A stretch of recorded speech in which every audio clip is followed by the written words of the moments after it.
Bien, y ahora para hablar sobre el panorama chileno tras el plebiscito y su influencia en nuestro país, nos encontramos conectados ya con el analista internacional Ramiro Escobar. ¿Cómo está? Muy buenos días. Bienvenido a JN Noticias. Buenos días, gracias por la llamada y por la invitación. No, gracias a usted por estar aquí con nosotros. Nos gustaría que nos comente cuáles son los pasos que siguen tras esta victoria del sí en el plebiscito. ¿Qué le espera a Chile? Bueno, una vez consumada la victoria del sí en dos dimensiones, ¿no? Sí a la Constitución y sí a la Convención Constituyente, porque la segunda pregunta era sobre si querían que la mitad de la Convención fuese integrada por parlamentarias y la otra mitad elegida. Se eligió que una Convención Constituyente nueva, es decir, que el sí fue por las dos cosas, por una Convención Constituyente nueva y por hacer una nueva Constitución. Y además por un porcentaje alto, casi el 80%, lo que viene ahora es preparar los mecanismos de elección para las personas que van a integrar esa convención constituyente, cuya elección se va a celebrar en abril del 2021. Es decir, en las semanas que vienen, lo que se tiene que determinar es cómo se va a elegir a estos nuevos representantes de la Convención Constituyente. Y para eso existen los partidos políticos, pero también hay movimientos ciudadanos que son los que en su mayoría empujaron la decisión de que haya una nueva Constitución, que van a tener que inscribirse, estructurarse y registrarse y presentar sus candidatos para que la gente pueda votar por ellos. Una vez que se produzca esa elección, el 11 de abril del 2021, entre los candidatos que se presenten, se procede ya a preparar una nueva constitución que va a tener que ser aprobada en otro plebiscito, meses después, ¿no? Ellos serán quienes se encarguen de esta redacción. ¿Cómo se realizará y cuáles son las principales demandas de los chilenos que tienen que ser plasmadas en esta Carta Magna? Bueno, creo que hay algo que es central, ¿no? Las protestas del año pasado y que se han prolongado todos estos meses, incluso dentro del marco de la pandemia, tienen como clave central la lucha contra la desigualdad. El modelo chileno, que es un modelo no solo económico, sino social, incluso cultural y político, por supuesto, establecía, por ejemplo, que la Constitución otorgara derechos básicamente para elegir, ¿no? Tú podías elegir si ibas a tal colegio, si ibas al colegio, a tal sistema de salud, pero hasta los colegios públicos se pagan en Chile, ¿no? Es decir, tenías libertad para elegir, pero no tantos derechos otorgados. Por ejemplo, no el derecho a la educación, en todo caso muy limitado, un derecho a la educación limitado, un derecho a la vivienda, una serie de cosas, a la salud, que estaban básicamente centrados en la idea de elegir. Eso produjo un modelo, por un lado, próspero, en sentido económico, bastante consumista, es decir, durante años tuvimos una imagen que calzaba en buena medida con la realidad de que el chileno tenía poder económico, tenía una economía estable, podía comprar un montón de cosas, pero lo que ocurre es que el abismo de desigualdad era muy grande. Es decir, un chileno pobre podía vivir con un país africano no tan pobre, digamos Senegal, y un chileno rico como Noruega, que es uno de los países con mayor poder adquisitivo del mundo. Entonces, ese abismo social hacía que la mitad de la población por lo menos se sintiera muy marginada, que pudiera subir incluso en la clase media, pero se podía volver a caer igual. Entonces, lo que se va a discutir para cambiar la Constitución es que la Constitución recoja más criterios de equidad, más criterios de protección al ciudadano, más criterios de derechos, no solo de libertad de elegir. Entonces, esto va a ser un laberinto que probablemente sea tormentoso porque de todas maneras, aunque ha sido poca la cantidad de gente que ha dicho que no, de todas maneras va a haber oposición a cambiar el sentido de la Constitución, porque lo que se va a cambiar es el sentido de la Constitución, no solo los artículos, sino el sentido global, una Constitución más ligada a la equidad y no solo a la libertad de elegir, ¿no? Se dice que tras este plebiscito es un gran logro para la paridad de género. ¿En qué sentido? ¿Cómo se explicaría esta afirmación?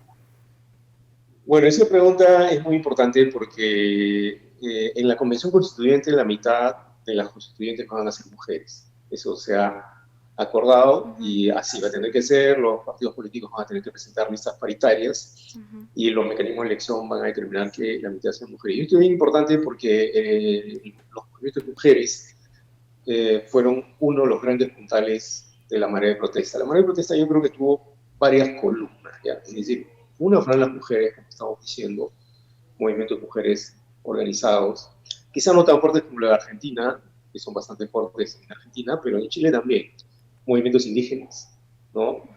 Movimientos ciudadanos de estudiantes, partidos políticos también, pero un conglomerado bastante ciudadano. Tan es así que ese conglomerado no solo protestaba contra la derecha chilena, que estaba en el gobierno, está en el gobierno representada por Piñera, sino también contra la concertación de Partidos por la Democracia, que, digamos, la centroizquierda que gobernó durante años Chile y que no logró, pues, aminorar la equidad, a pesar de que sí logró una estabilidad económica, un poder adquisitivo mayor, pero así como la obtenía se podía caer. En ese contexto, por ejemplo, para citar o volver al tema de las mujeres, o el tema de los temas de género en general, Chile se tardó muchísimo en aprobar una ley para el divorcio. Es impresionante, pero no tiene, creo que ni 20 años.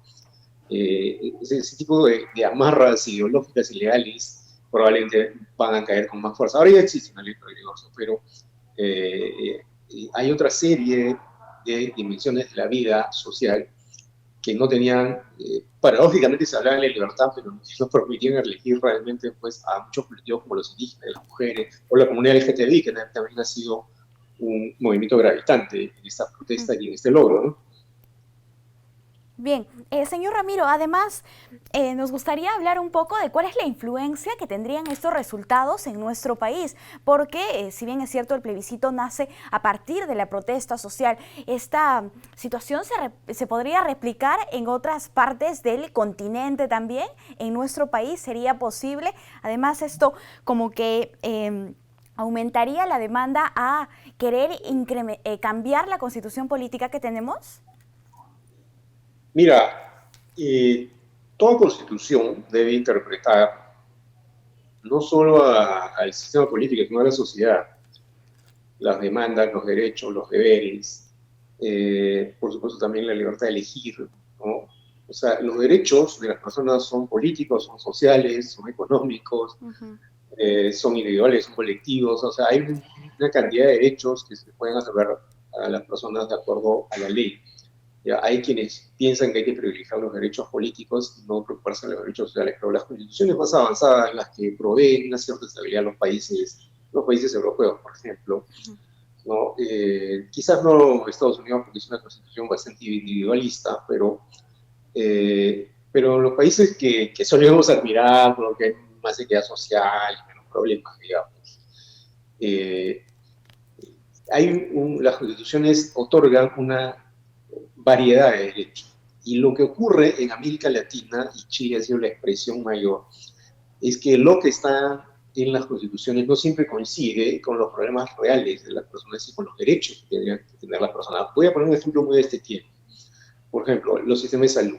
Mira el desastre que hay en nuestro país, heredado de muchos años, y el desastre que hay en Colombia o hasta en Argentina, donde no hay un sistema sanitario tan precario, pero igual están en severos problemas, o en Brasil incluso, donde hay más contagiados que en toda Sudamérica, en el resto de Sudamérica. Entonces, si la Constitución no es clara sobre el otorgamiento de derecho a la salud de las personas, a un sistema sanitario que realmente soporte este tipo de situación, o una situación normal incluso, entonces va a haber una demanda por el cambio. El problema es cómo se hace el cambio y quiénes hacen el cambio, ¿no? Ese es el tema, ¿no? Entonces hay el temor en el Perú de que si se procede a un proceso de este tipo, entonces va a salir una comisión constituyente muy similar al Congreso actual y al anterior, que le provoca resquemor a muchas personas, entre ellas a mí, ¿no? Pero eso dependerá de cómo sean los mecanismos de elección. O sea, por ejemplo, en Chile lo que se ha abierto es la posibilidad de que participe nuevos movimientos en ese proceso constituyente. Eso se tendría que hacer. Yo creo que esto que ha ocurrido en Chile probablemente provoque un interés en el resto de la región, en Colombia, por ejemplo, también, ¿no? De una constitución hecha para la paz, más bien de hace algunos años, o en Brasil, que es una constitución más federal, para, si no hacer una nueva constitución, por lo menos proponer cambios constitucionales. Claro. Yo creo que la ley tiene que ir en coincidencia con la situación social y no la ley imponerse, o sea, mejor, a partir de los problemas sociales se tiene que hacer una constitución que interprete esos problemas sociales, de inequidad, sobre todo en América Latina. Y no tratar de imponer leyes sobre una sociedad ya deteriorada, ya desigual. Entonces, Claro. esa coincidencia no siempre existe y por eso es que hay demandas por cambiar la constitución. Sí. Así es. Bien, interesante análisis. Muchísimas gracias, señor Escobar, por acompañarnos aquí en JN Noticias. Un gusto conversar con usted. Gracias a ti por la llamada. Un saludo para los televidentes. Y en esta una próxima oportunidad hemos hablado sobre el panorama chileno tras el plebiscito y su influencia en el Perú.